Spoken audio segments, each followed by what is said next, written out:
네, 오늘도 새벽에 나오신 여러분들을 환영하고 축복합니다. 말씀을 통해 깊이 하나님의 말씀을 묵상하고 하나님의 빛을 바라며 사시는 아포스토리 한 분 한 분이 되시기를 소망하며 축복합니다. 네, 9월부터 저희가 계속해서 로마서 말씀을 살펴보고 있습니다. 로마서 1장에는 복음의 능력을 선포하며 시작했고 로마서 16장에는 복음으로 우리를 견고하게 하실 것을 확언하며 로마서를 마무리하고 있습니다. 즉 로마서는 복음의 중요성 그리고 복음이 가진 힘을 설명함으로써 계속해서 풀어나가고 있습니다. 말 그대로 처음부터 끝까지 복음입니다. 아직까지 로마서 9장밖에 오지 않았는데 제가 이렇게 로마서를 다시 강조하는 이유가 있습니다. 로마서는 크게 두 단락으로 1장부터 11장까지는 복음에는 하나님의 의가 나타나는 것, 그리고 12장부터 마지막 16장까지는 의인은 믿음으로 어떻게 사는지 의인의 삶을 말하고 있습니다. 그중 첫 단락 1장에서 11장까지를 다시 한번 살펴보면 1장부터 8장까지 의롭다 칭해주시고 하나님 안에서 자라가게 하시며 온전하게 세우시는 하나님의 의를 설명하고 8장 마지막에서 읽어보면 내가 확신하노니 사망이나 생명이나 천사들이나 권세자들이나 현재일이나 장래일이나 능력이나 높음이나 깊음이나 다른 어떤 피조물이라도 우리를 우리 주 예수 그리스도 안에 있는 하나님의 사랑에서 끊을 수 없으리라. 아멘. 그 어떤 것도 끊을 수 없는 하나님의 사랑을 찬양하며 로마서의 첫 단락을 끊는다고 볼 수 있습니다. 그렇다면 9장부터 11장까지는 하나님의 말씀을 가지고 있었지만 예수님을 배척하고 십자가에 처형한 유대인의 문제를 다루고 있는 것을 살펴볼 수 있습니다. 이처럼 로마서 중간에 9장부터 11장까지 유대인의 문제를 다룰 수밖에 없었던 이유는 말씀을 가진 유대인들이 예수님을 배척했기 때문도 있지만 바울 또한 유대인이었기 때문입니다. 유대인들이 하나님 말씀 앞에 나오지 못하는 것이, 유대인들이 하나님 말씀을 깨닫지 못하는 것이, 유대인들이 맡겨진 성경을 예수께서 오셔서 온전히 완성하신 것을 보지 못하고 믿지 못하는 것이 누구보다 마음이 아팠던 사람이 다름 아닌 바울이었습니다. 그래서 오늘 본문 3절에는 나의 형제 곧 고륙 친척을 위하여 내 자신이 저주를 받아 그리스도에게서 끊어질지라도 원하는 바로라. 여기서 저주라는 말의 원어는 누구누구를 대신하여 저주를 받는 그러한 의미가 담겨 있습니다. 즉 출애굽 시에 금송아지를 숭배한 이스라엘 백성에게 노하신 하나님께서 그들을 멸하리라고 말씀하셨을 때 자신의 이름을 생명책에서 지워버리더라도 자들을 용서해달라고 기도했던 모세의 마음처럼 그들을 사랑하고 긍휼히 여기는 마음이 바울에게 있었던 것입니다. 그래서 목숨을 걸고 내가 하는 말이 참말이라며 그의 동족들에게 호소합니다. 그것이 바로 1절과 2절입니다.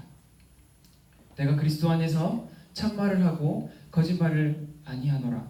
나에게 큰 근심이 있는 것과 마음에 그치지 않는 고통이 있는 것을 내 양심이 성령 안에서 나와 더불어 증언하노니. 이렇게 양심을 걸고 하나님을 걸고 성령 안에서 호소하며 유대인에게 바울은 말 그대로 원수와 같은 자기 민족에게 이야기하고 있습니다. 왜냐하면 유대인들이 바울을 원수로 여겼고 자기 민족이 배신자와 같이 여겼기 때문입니다. 그렇다면 여기서 우리는 하나님의 말씀을 맡은 자들이 왜 하나님의 말씀을 깨닫지 못하고 마치 버려진 자처럼 방치되었다고 생각을 할 수 있을까요? 그것은 바로 1, 2절에 있는 양심이라는 단어의 원뜻을 살펴보면 이해할 수 있을 것 같습니다. 예전에 정찬영 목사님께서 설교를 하시면서 양심의 원뜻을 설명하신 적이 한 번 있습니다. 그 뜻은 함께 안다라는 의미를 담고 있다고 했었습니다. 즉 개인의 기준이 아니라 공통된 지각, 공동체가 있다면 공동으로 함께 인식하고 옳고 그름을 따질 수 있는 도덕적 의식을 말할 수 있습니다. 이것은 곧 혼자만의 기준이 아닌 것입니다. 그런데 우리가 사는 세상은 사람들마다 말하는 양심의 기준이 다릅니다. 이것은 인간이 타락한 후 어두워진 양심 때문이며, 이러한 양심에는 진리의 기준이 없고 표준도 없습니다. 결국 양심이라는 기준 자체가 네가 불편하지 않으면 너도 맞고 나도 맞다가 되어버린 엉뚱한 기준으로 흘러가는 것입니다. 이러한 양심은 결국 사회적 충동을 일으킬 수밖에 없습니다. 그리고 진리를 찾아가야 할 사람은 마음속에 가치 기준이 없으니 개인이 맞다고 생각하는 대로, 심지어 기준이 없으니 내가 편한 대로의 세상이 펼쳐지는 것입니다. 더불어 살아가는 사회에 모두가 자기의 소견대로 옳은 대로 산다면 결국 누군가는 피해를 입게 됩니다. 유대인들도 말씀을 맡았지만 그 말씀이 자신의 소견대로 해석하며 자신들이 꿈꾸는 나라를 기대했기에 4절에서 말하는 하나님의 언약들과 율법과 예배와 약속들이 의미가 없어졌습니다. 그러나 말씀을 맡은 자들이 그 말씀을 올바르게 깨닫고 지키지 못했다고 해서 가시적으로 하나님의 말씀이 이루어지지 않는 것 같다고 해서 하나님의 말씀이 폐허해진 것은 아닙니다. 4절에 보면 이스라엘 사람들이 맡은 언약과 약속들을 말하는데, 그것은 어쩌면 역사적으로 하나님께서 맺은 많은 언약들과 약속들이라고 할 수 있습니다. 아브라함과 이삭과 야곱, 그리고 모세 때 시내산에서 이스라엘 백성들과 맺었던 언약들, 그리고 다윗 때에도 하나님께서는 계속해서 그들의 조상과 약속을 맺고 왔기에 여기서 말하는 언약 그리고 약속은 복수로 표기가 되어 있습니다. 그런데 6절에서 하나님의 말씀이 이루어졌는지 가부를 말하는 하나님이 말씀이라고 말할 때는 단수를 쓰면서 하나님께서 말씀하신 그 많은 언약들과 약속들을 통하여 결국에는 한 가지 하나님의 말씀을 계속해서 말씀하고 선포하고 계셨다는 것들을 알 수 있습니다. 그것은 바로 약속하신 모든 것들이 예수 그리스도 한 분으로 완성되었다고도 볼 수 있는 것입니다. 민수기 23장 19절 말씀에는 이렇게 말씀하고 계십니다. 하나님은 사람이 아니시니 거짓말을 하지 않으시고 인생이 아니시니 후회가 없으시도다. 어찌 그 말씀하신 바를 행하지 않으시며 하신 말씀을 실행하지 않으시랴. 아멘. 이와 같이 하나님께서는 말씀하신 바를 이루셨습니다. 그런데 제가 앞서 말했듯 우리의 오염되고 어두운 양심은 하나님이 말씀하시는 하나님의 말씀이 의미하는 바를 왜곡합니다. 그래서 하나님께서 주신 것도 왜곡합니다. 하나님께서는 양심이라는 것 안에 종교심을 심어주셨습니다. 여기서 말하는 종교심이란 하나님의 존재가 있음을 인식하는 것입니다. 그래서 사람들은 살면서 무언가 의지할 것을 찾고 살아갑니다. 그런데 양심이 왜곡되었으니 엉뚱한 것을 찾게 됩니다. 그렇게 엉뚱한 것을 찾다가 갑작스런 큰 일이 일어나면 하나님을 탓하기도 합니다. 이것을 믿지 않는 사람도 하나님의 존재를 인식하고 순간적으로 하나님을 탓을 한다는 것입니다. 그것은 결국 여전히 우리들 눈에 우리가 봐야 하는 것이 더욱 크게 자리 잡고 있기 때문이라고도 말할 수 있습니다. 흔히 한 번씩 우리는 야곱과 에서의 이야기에서 에서를 무척 불쌍히 여기곤 합니다. 그것은 장자권 문제 때문입니다. 그런데 가만히 생각해보면 에서가 빼앗긴 장자권 때문에 에서가 이 땅에서 살면서 비굴하게 살았다는 내용은 성경에 없습니다. 오히려 야곱이 도망을 다녔습니다. 그리고 다시 에서를 만날 때에도 에서가 풍족했기 때문에 야곱이 주는 선물을 그냥 야곱 보고 가지고 있으라고 이야기합니다. 야곱이 에서에게 절하며 에서의 눈치를 보는 모습을 볼 때 육적으로는 결국 에서가 장자가 맞다고도 해도 별 문제가 없어 보입니다. 결국 야곱의 장자권은 신앙에서 있었습니다.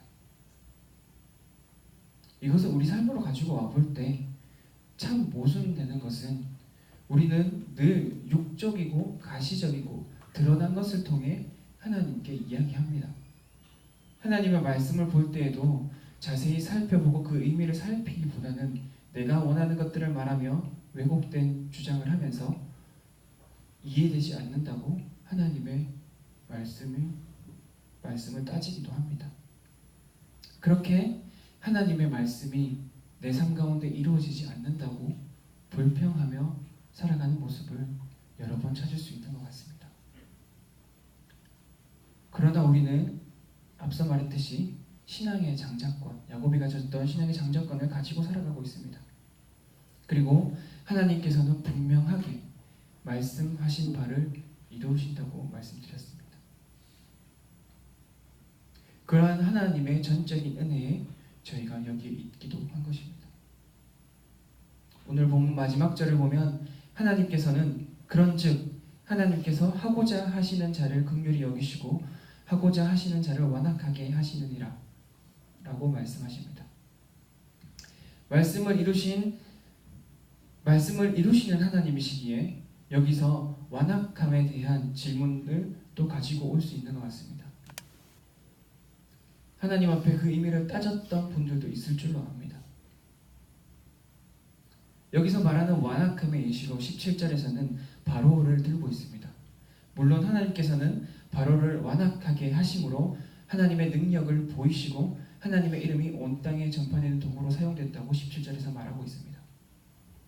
그런데 여기서 완악하게 함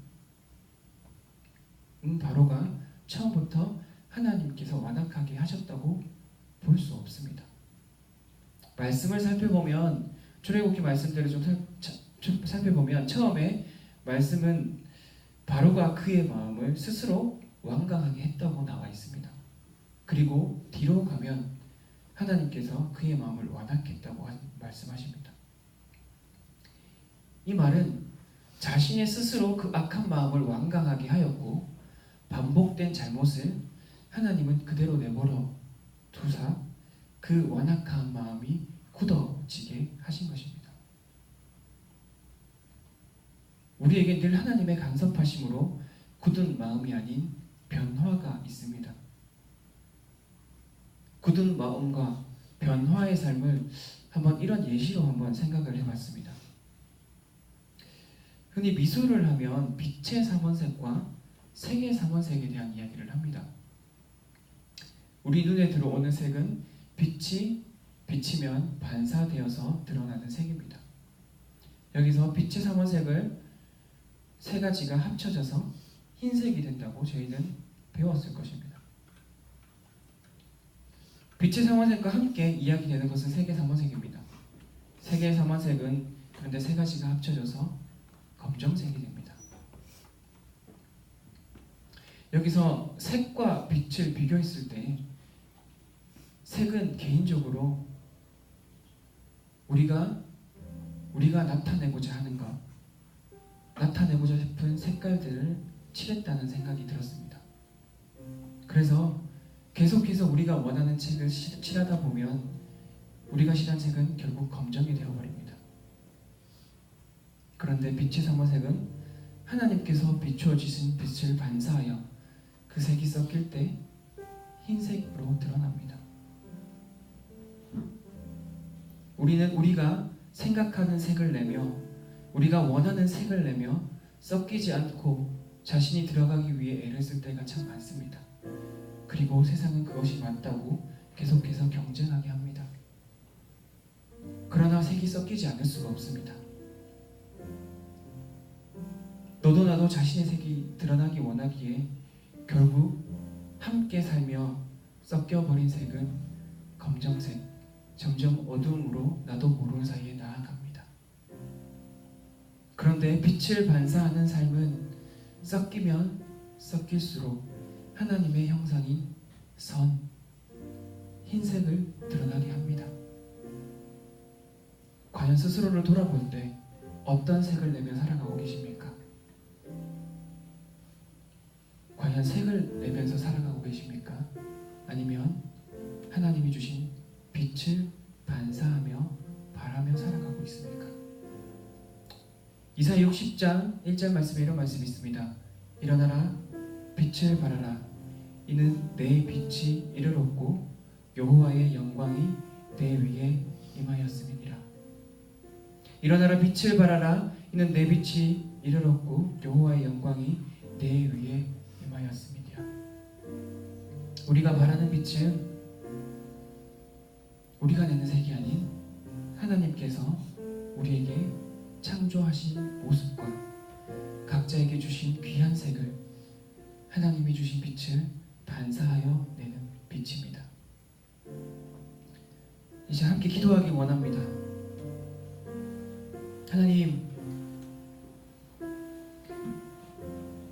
하나님 말씀에 우리의 탐심을 얹지 않길 소망합니다.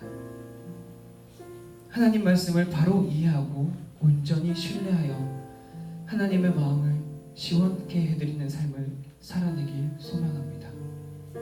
욕심으로 인해 내가 원하는 색을 스스로 칠하려는 삶이 아니라 하나님께서 주신 나의 색을 발견하고 그 빛을 바라는 삶을 살아낼 수 있도록 우리를 하나님 품에 온전히 품어주시고 빛을 바라며 날마다 말씀 가운데 하나님 뜻을 분별할 수 있도록 이 시간 도와달라고 인도하여 달라고 시간 같은 자리에 기도합시다. 기도하겠습니다.